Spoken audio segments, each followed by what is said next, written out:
everyone, how are you? Welcome back. So this video is, as you can tell from the title, gonna be me talking about books that I read last month. First of all, I would like to apologize. I know this video is coming quite late, but I started school, I started a new semester in March, and yeah, I just didn't have much time or energy to film this and edit it, so that's why it's so late. So I'm sorry about that. The good thing is, though, that February was a really good reading month for me. It wasn't such a great month for me, like on a personal level, because I was sick. So at first, first I had finals, then I was sick for like 10 days. So yeah, that wasn't great. However, I had a lot of time to read. Okay, let's get to the books. So the first book I read, well, actually listened to because it was an audiobook, is Muslim Girl.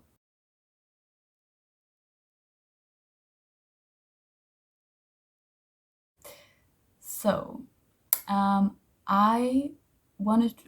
been wanting to read this book for quite a while because I know the author, like not personally, but I know her project, her website Muslim Girl, which is basically, if you don't know what it is, I really suggest looking it up. But basically, it's like an online space for Muslim women, and I found it really interesting because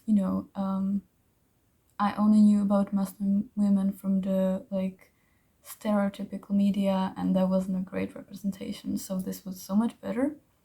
And so I also wanted to read this book. It's basically about her growing up in the US in the post 9/11 era, which for Muslims wasn't obviously a great time because of the whole war on terror kind of thing. So yeah.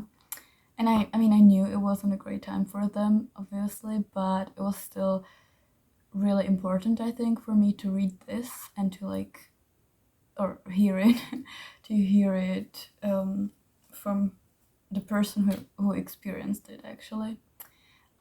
She also talked about how she founded Muslim Girl, which was really interesting. I wish it was longer because it was really short. It was like 3 hours and 30 minutes or something. It was pretty short. And I also was not like the biggest fan of the writing. However, because I listened to it as an audiobook, it was sort of like listening to a long podcast or a TED talk, so it was fine. But I can imagine that if I read it as a book, I think I would not be the biggest fan of the writing style. However, I did not read this book for its language qualities and stuff, so I don't mind that. For me personally, I read it because yeah, I just wanted to know what her life was like, and also I wanted to know more about Muslim Girl as the company or the website. So yeah, I guess I would recommend this book to anyone who doesn't know much about Muslim women or like Muslims in general, but I think this is especially important to Muslim women. And yeah, I would definitely recommend checking out Muslim Girl as a website, also because yeah, it's definitely informative, and it, I feel like, as a person who grew up in the West, even though some people put Czech Republic in like the part of Eastern Europe, but it's still Europe, so I would define it as the West. So growing up in the West, my notion of other cultures has always been influenced by the media, of course. And so growing up, I didn't know much about Muslims and Islam, apart from what I learned or heard in the media. I wanted to learn more and I wanted to learn more from better sources. So yeah, obviously this is just one of many books that I'm planning to read to educate myself on this, but I think it was a nice start. So yeah. So the next book that I read was The Dragon Haven, which is the second book in the Rainwild Chronicles series. I absolutely loved the first one. I cannot even express how much I loved it. I mean, it was super slow, and at first I wasn't really into it. Like, I was like, why is this so slow? And I wanted some action, but then I, learned to appreciate it, and it was amazing. Like, I'm definitely gonna read all of Robin Hobb's books because I mean, yeah, she's amazing. I love her as a writer. So I love the first one. I read that in December, I believe. And then, so I was really excited for the second one, obviously. Well, I liked it. It was definitely really good. I gave it 4 out of 5, which obviously is a great rating. However, I didn't love it as much as the first one, like for a few reasons. The first one being that the pace changed quite a lot. Like in the first half of the book, it was still pretty slow, and you still had a lot of time to understand the characters, like, and their motivations and stuff. But in the second half, it got so quick for no reason, in my opinion. Like, I don't know. I don't want to give anything away. Like, this is spoiler-free video, so I'm just gonna say that things happened, and like, wow. So things happened, and even though I would be happy with those things happening, I wasn't happy like with the way in which they happened, if that makes any sense. Like, for instance, two characters got together, and I was happy. Like, I was shipping them the whole time. Well, not the whole time, but for a while. So I was happy. But they got together so quickly. It was like, I don't know. I mean, I didn't expect it to happen for maybe another 100 pages, and then suddenly it was like, bam, and they were together, and I was like, huh? So, so yeah, that was a bit disappointing because the first half of the book was great, and then the second half was just, I don't know, like, it wasn't bad, but I wish it kept the same pace as the first book because, yeah, I really like that. Okay, also, okay, there was one more thing that I didn't really like. It felt like some things only happened for the plot to be, or for the story to be able to like move forward, which kind of makes sense. Like, the story needs to move forward, so, and in order for that to happen, the things need to happen. Wow. But this one, I don't know, like, it just felt unnecessary. Like, there was this whole drama going on, and then that drama escalated, and I thought that escalation is gonna have some real consequences, but it didn't. It just escalated, so, I don't even know why. It just escalated, and then they got rid of the problem super quickly, and then they just kept going, and it was like that, and I was just, I don't know, like, that was not my favorite thing. But overall, I'm just trying to find something to criticize because I don't want to blindly recommend the book just like that. But overall, it was such a good book. I mean, yeah, I really, really recommend this to anyone who likes fantasy, like classic fantasy with dragons and stuff. Like, it's amazing. And I cannot wait for the next two books. The only problem is that the fourth one isn't translated. It hasn't been translated to Czech yet, and I know it will because, there's no reason for them not to translate the fourth book in a series if they translated the first three. But I don't know when, and I don't want to wait, honestly. But I also don't want to read one book in English and then the rest in Czech, like in one series. Like, that doesn't really make any sense to me. So I don't know. I'll have to figure that out, but I don't want to wait for it because the third one was translated last year, so I don't think that the fourth one will be translated this year. I mean, maybe it will. I hope it will, but I don't know. I hope it will be translated soon because I really don't want to wait. So the next book that I'm gonna talk about is actually only available in Czech. So if you're not interested in a book that you can't read in English, then feel free to skip ahead. If you are interested, here's the book. It's called Nasluj, which basically means the listener.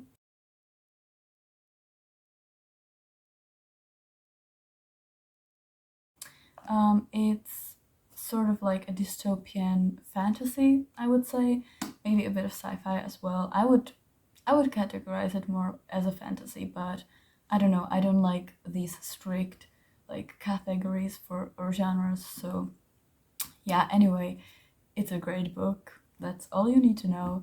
Um, I mean, I really hope it gets translated, and I think it should because it was honestly such a great book, and I think that it really has the qualities of like worldwide authors, basically, and so I really hope it's gonna get translated because, yeah, it deserves that.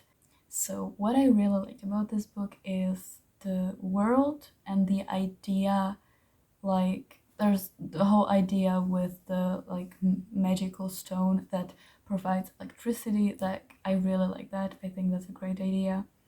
I also liked that in the first maybe 50 pages the author really took time to um, explain the world, and she didn't give everything away like in the beginning, but she didn't leave you super confused for the whole first book because this book is part of a series.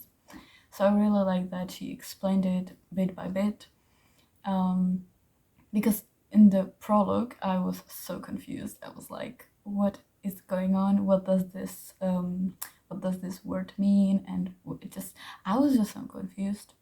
And then after reading maybe 50 pages, I went back to the prologue and I was like, oh, that's what that meant. So that was kind of an aha moment. Um, Also, I really liked that the main character was younger than most YA characters. She was 13, and it was really interesting because she did behave as a child sometimes, which I really liked because when you're 13, you are a child, and it's unreasonable to write 13-year-old girls as these like badass YA heroines who just kick ass and that's that, because they're 13, they're still kids. And even though Ilan, the main character, she was super brave and stuff, she still did behave as a child sometimes. And I mean, that was really important for me because, yeah, I hate when YA characters are like 15 and they behave as if they're adults. Like, it's kind of a pet peeve for me. What I did not like about Ilan, or I mean, what I did not appreciate was that apart from her age, she was pretty similar to other YA characters or like heroines, like Katniss from Hunger Games or the girl from Divergence. I don't know what her name is right now, but she had the YA heroine. She had that vibe. But yeah, that's like a minor flaw for me. So overall, I really recommend this book if it ever gets translated. If anyone who speaks Czech is watching this, then read this because it's amazing. I actually have the second book right there, but I'm waiting for the third one to come out before reading the second one because somebody told me, I believe it was my friend who told me that at the end of the second book there's such a cliffhanger and I don't want to be left hanging, so I'm waking so I'm waiting for the third book to come out first. The next book I want to talk about, oh my god, I feel like people are gonna judge me for reading it, but you know what? Screw that, I did read it. So it's the House of Earth and Blood.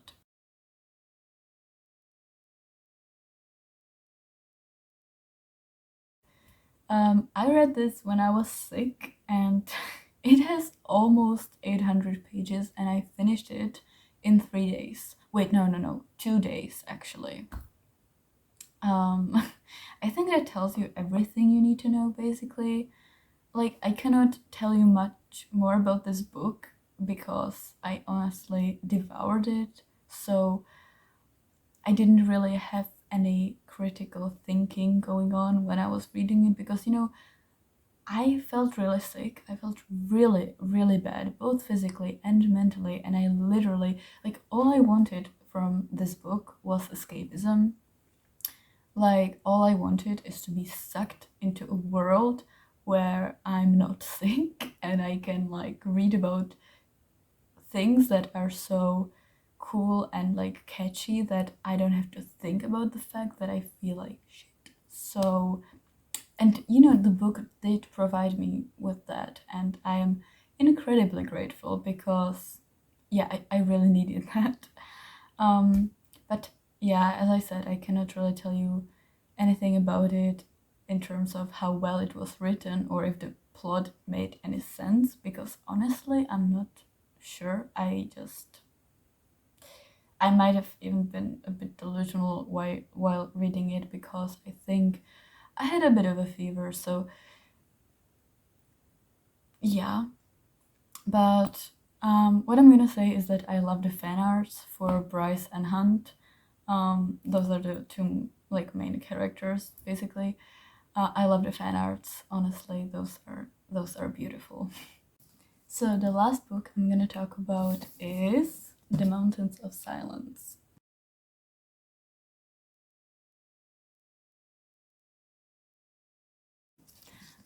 I really liked this book. I don't know. I mean, I saw really good things about it online, so I sort of had high expectations, but at the same time, I knew it's a YA historical romance novel.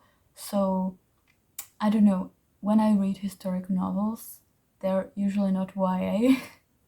And so I wasn't really sure what to think about it, what to expect, and yeah, I was pleasantly surprised. So what I liked the most was the history part, or the fact that it was set in Franco's Spain. The reason is that even though I knew about Franco's regime, I knew how it started, I knew how it ended, I didn't know that much about it. For instance, I didn't know that it was so bad for women, particularly because they were basically seen as just like child factories, and they had to dress modestly and just not a great time. So that was really interesting, and also the author included like snippets of letters or interviews with various people from that time. For instance, like American politicians who either have had to deal with Franco or who were in Spain as diplomats. So it was really cool. I also like the main characters because I don't know, it just felt realistic. And I'm not Spanish and I didn't live in that era, obviously, so I cannot say if it was actually realistic, but it felt realistic because they kept the horrible parts, even though it's YA, so I appreciated that. And I don't know, it also felt like the characters had flaws, which I appreciate. I don't like when characters are just, perfect, or when characters are black and white, so there's like one villain and one protagonist, and that's like it. I don't really like that because that's, it's not realistic. And I really like the main characters, but and they had flaws, and yeah, I already said that, but apparently it's important to me, so I said it again. As for the romance part of this book, I liked it. I liked that it was pretty slow, and I mean, I still can't decide if the end was cheesy or not, but I don't care, I liked it. What I also liked about romance was that I don't know, it was really cute. Like, when you read adult romance, it can get really steamy and really like heavy, and I don't mind that, but there is something kind of cute about YA romances. I don't know. So basically, if you like YA romances and you want to maybe try a historical romance, I would definitely recommend this. Also, if you don't know much or anything at all about Spain's history, I would definitely recommend this because I don't know, I mean, maybe that's just me, but I love learning about other countries and their history. I don't know, it's just really cool. And this one was really interesting to me, especially because I already knew something about that era, but I didn't know the details. So yeah. Actually, if you have other recommendations for this like subgenre, like YA historical romance, let me know because I don't think I know that many because I know only like adult historical romances or YA romances, but not YA historical romances. So, oh my god, I just said that so many times now. Anyway, let me know if you read any of the books that I mentioned or if you have any recommendations for me based on the books that I mentioned. I always take recommendations, even though my TBR is absurdly long. Right now it has around 300 books. But you know what? It's fine. It's like I have my whole life to read them, so it's fine. But anyway, if you have any recommendations for me or if you have any questions about these books, drop them down below. And I hope you enjoyed the video. I hope it wasn't too long. I feel like I've been talking a lot, but I don't know. Hopefully it's not too long. Anyway, I hope you're doing well and maybe I'll see you next time. Bye.